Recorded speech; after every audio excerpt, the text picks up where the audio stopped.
Hello दोस्तों, आप सभी लोगों का स्वागत है परीक्षाबाज के एक नई वीडियो में। गाइस, इस वीडियो में हम लोग किस टॉपिक के बारे में बात करने वाले हैं। देखिए, सेंट्रल गवर्नमेंट ने स्टेट गवर्नमेंट्स को एक ऑर्डर जारी किया है और कहा है कि स्नेक बाइट्स को एक नोटिफिएबल डिजीज बनाया जाए।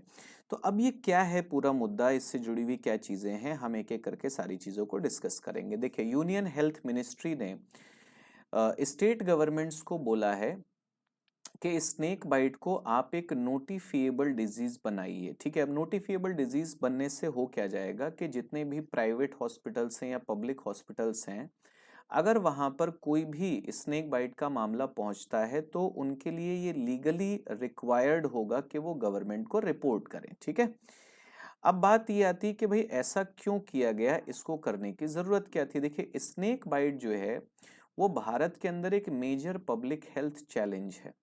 भारत में हर साल 3 से 4 मिलियन केसेस जो हैं स्नेक बाइट के रिपोर्ट किए जाते हैं और उसमें से 58,000 के आसपास लोगों की मृत्यु होती है हर साल, ये एक रिपोर्ट बताती है। ठीक है, अब सरकार ने क्या किया था, एक national action plan for prevention and control of snake bite and venoming, ठीक है, यानी कि नैप्स आप शॉर्ट में कह सकते हो, इसको शुरू किया। और सरकार का लक्ष्य क्या है कि 2030 तक स्नेक बाइट से होने वाली डेथ्स को हम आधा करें। ठीक है, तो आप कह सकते हो कि ये उसी का ही एक पार्ट है। अब बात आती है कि किस प्रकार के डिजीजेस को नोटिफिएबल डिजीज बोला जाता है। देखिए, सामान्य रूप से ऐसे इन्फेक्शंस को नोटिफिएबल माना जाता है जो कि आउटब्रेक कर सकते हैं, यानी कि फैल सकते हैं, जिनसे मृत्यु हो सकती है, डेथ हो सकती है, और जिनके लिए प्रॉपर इन्वेस्टिगेशन की रिक्वायरमेंट है। ठीक है, अब जो लिस्ट होती है ऐसी बीमारियों की, ऐसे डिजीजेस की, वो स्टेट टू स्टेट वेरी करती है। ठीक है, स्टेट गवर्नमेंट्स रिस्पॉन्सिबल होती हैं नोटिफिकेशंस लाने के लिए, और ज्यादातर स्टेट गवर्नमेंट्स ऐसे इन्फेक्शंस को कंसिडर करती हैं जैसे ट्यूबरकुलोसिस है, एचआईवी है, कॉलरा है, मलेरिया है, डेंगू है, ठीक है, हेपेटाइटिस है, इन सबको नोटिफिएबल माना जाता है। अब पहली चीज है कि भाई हम स्नेक बाइट को एक डिजीज क्यों मान रहे हैं, एक बीमारी क्यों मान रहे हैं। बीमारी इसलिए माना जा रहा है क्योंकि अगर किसी को सांप काटता है तो वो मेडिकल इमरजेंसी है, उसे इमीडिएट केयर की जरूरत होगी, पैरालिसिस हो सकती है, ठीक है, ब्रीदिंग रुक सकती है, या फेटल हेमरेज हो सकता है, शरीर के अंदर खून का रिसाव हो सकता है, डैमेज इश्यू, जो टिश्यूज हैं वो डैमेज हो सकते हैं। तो स्नेक बाइट्स को अगर किसी इंसान को स्नेक बाइट होता है, सांप काटता है, तो तुरंत उसकी डेथ को रोकने के लिए, सीवियर सिम्टम्स को रोकने के लिए तुरंत उसे एंटी वेनम्स की जरूरत होती है। इसलिए हम इसे क्या मान रहे हैं कि भाई एक डिजीज है।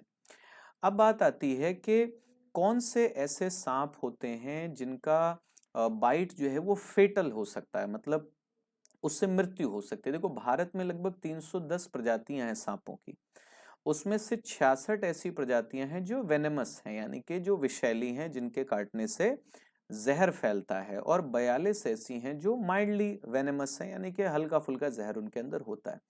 इसमें से 23 प्रजातियां सांपों की ऐसी हैं जो जो अगर काट लें तो उनका जहर जो है वो इंसान को मार भी सकता है।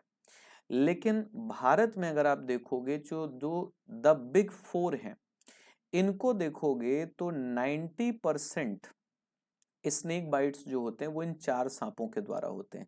इसमें इंडियन कोबरा आ जाएगा, कॉमन करैत आ जाएगा, ठीक है, रसल्स वाइपर है, और सॉ स्केल्ड वाइपर, ये आप देख रहे हो, ये आपका इंडियन कोबरा है। इसको अगर आप देखोगे तो ये कॉमन करैत है, ठीक है, ये रसल्स वाइपर है, और इसे अगर आप देखोगे तो ये सॉ स्केल्ड वाइपर है। इन्हें द बिग फोर कहा जाता है। अब देश के अंदर जो पॉलीवेलेंट एंटीवेनम्स हैं, ठीक है, उनमें इन चारों सांपों का ही जो विष होता है, जहर होता है, वो मिलाया जाता है या उसका यूज किया जाता है, और 80% स्नेक बाइट्स के अगेंस्ट वो कारगर होता है। ठीक है, अब बात है कि सेंटर अगर स्नेक बाइट को नोटिफिएबल बनाता है तो उससे फायदा क्या होगा, क्यों ऐसा किया जा रहा है। देखो, सबसे पहली चीज ये होती है कि भाई कोई इंसान अगर हॉस्पिटल पहुंचा और पता है कि भाई स्नेक बाइट हुआ है, अब अगर ये चीज मैंडेटरी है कि उसकी रिपोर्ट जो है वो गवर्नमेंट को भेजी जाए, सरकार को भेजी जाए, तो इससे क्या होगा, सर्वेलेंस अच्छी तरीके से हो पाएगी। ठीक है। गवर्नमेंट ठीक तरीके से बता पाएगी, डिटरमाइन कर पाएगी कि कितने केसेस होते हैं, कितनी लोगों की डेथ्स होती हैं, ठीक है। अब इस इंफॉर्मेशन का यूज कैसे किया जा सकता है भाई स्नेक बाइट्स को मैनेज करने में, प्रिवेंट करने में, कंट्रोल करने में। क्योंकि सरकार अगर कोई भी नीति बनाती है तो उस नीति को बनाने के लिए आंकड़ों की जरूरत होती है। साथ ही साथ अगर हमें ये पता चलता है कि भाई कुछ इलाके ऐसे हैं जहां पर ये केसेस ज्यादा हैं, तो वहां पर एंटी वेनम्स कितनी मात्रा में चाहिए वो पहुंचाए जा सकते हैं। वहां पर जो हॉस्पिटल स्टाफ है उसकी प्रॉपर ट्रेनिंग जो है वो कराई जा सकती है, ठीक है। अब union health secretary Punya Salila ने क्या कहा, a mandatory notification of all snake bite cases and deaths is required to strengthen snake bite surveillance. मतलब एक तरीके से भाई स्नेक बाइट्स को लेकर के जो हमारी सर्वेलेंस है वो ज्यादा अच्छी तरीके से हो पाए। अब इससे क्या फायदा होगा कि भाई एक्यूरेट बर्डन कितना है वो हमें पता चल पाएगा, हाई रिस्क एरियाज कौन कौन से हैं, ठीक है। स्नेक बाइट विक्टिम्स की डेथ जो होती है उसके लिए क्या फैक्टर्स रिस्पॉन्सिबल होते हैं, और इन सभी से हम क्लिनिकल मैनेजमेंट अपना और बेहतर कर पाएंगे। मतलब कुल मिलाकर के हम अपनी सुविधाओं को और बेहतर कर सकते हैं, ठीक है। अब ज्यादातर स्नेक बाइट्स अगर देखा जाए तो वो बिहार है, झारखंड, एमपी, ओडिशा, यूपी, आंध्र प्रदेश, तेलंगाना, राजस्थान, गुजरात, इन सभी स्टेट्स के जो डेंसली पॉपुलेटेड एरियाज हैं, जो लो ऑल्टीट्यूड मतलब निचले इलाके हैं, एग्रीकल्चरल एरियाज हैं, वहां पर ज्यादातर स्नेक बाइट्स के केसेस होते हैं, ऐसा नैप से इंफॉर्मेशन मिलती है, ठीक है। अब सवाल आता है कि स्नेक बाइट्स को ट्रीट करने में चैलेंजेस क्या हैं। देखो पहला चैलेंज आता है ट्रीटमेंट को लेकर के।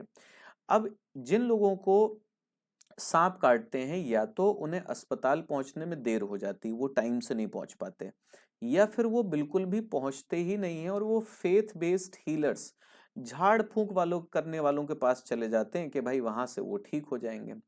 अगर लोग अस्पताल पहुंचते हैं तो जो हेल्थ केयर सेंटर्स हैं वहां पर ट्रेंड स्टाफ नहीं होता भाई।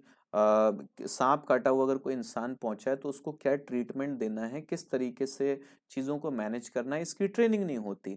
और साथ ही साथ टेस्ट किट्स जो हैं वो प्रॉपरली अवेलेबल नहीं होती हैं। अब एक मसला आता है, एक मुद्दा आता है एंटी वेनम से जुड़ा हुआ। देखो भारत में जितने भी एंटी वेनम्स बनते हैं ना, उनको बनाने के लिए जो वेनम यूज होता है, सांपों का जो जहर यूज होता है वो उन सांपों से लिया जाता है जो इरूला ट्राइब जो है वो पकड़ती है। अब इरूला ट्राइब कहाँ मिलती है, तमिलनाडु, कर्नाटक और केरल में। यानी कि हम एक पर्टिकुलर एरिया के सांपों को पकड़ करके उनके वेनम को यूज कर रहे हैं एंटी वेनम बनाने के लिए। बट दिक्कत क्या आती है कि जब ज्योग्राफी चेंज होती है ना, जब आप एक एरिया से दूसरे एरिया में जाते हो तो सेम सांप का जो वेनम होगा, यानी कि अगर आप इंडियन कोबरा की बात कर रहे हो तो वो इन स्टेट्स में जो मिलेगा और दूसरे राज्यों में जो मिलेगा, उसका जो वेनम होगा, उसका बायोकेमिकल कॉन्स्टिट्यूएंट और उसके इफेक्ट वो डिफर करते हैं। मतलब एक ही सांप का जहर जो होता है वो अलग अलग इलाकों में अलग अलग हो सकता है, ठीक है। एक चीज इसमें और आ जाएगी कि भाई अगर आप एक ही जगह के सांपों का वेनम इस्तेमाल कर रहे हो और उससे एंटी वेनम बना रहे हो, ठीक, तो वो एक ज्योग्राफिकल लोकेशन में तो एफिशिएंट हो सकता है, मगर दूसरे इलाकों में अगर सेम सांप जो है दूसरे इलाकों में काटे और हम एंटी वेनम दे तो वो वहां पर उतना ठीक तरीके से काम जो है वो नहीं करता है, ठीक है।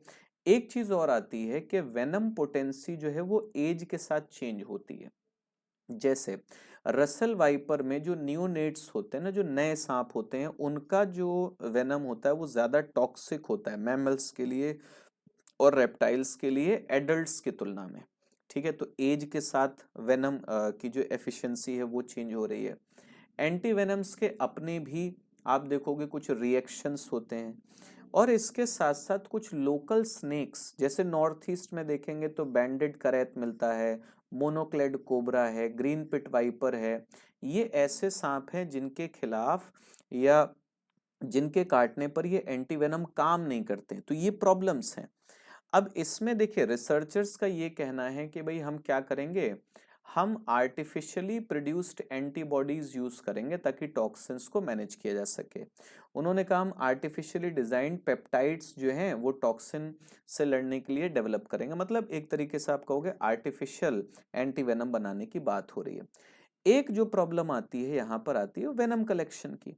अब एक्सपर्ट्स का क्या कहना है?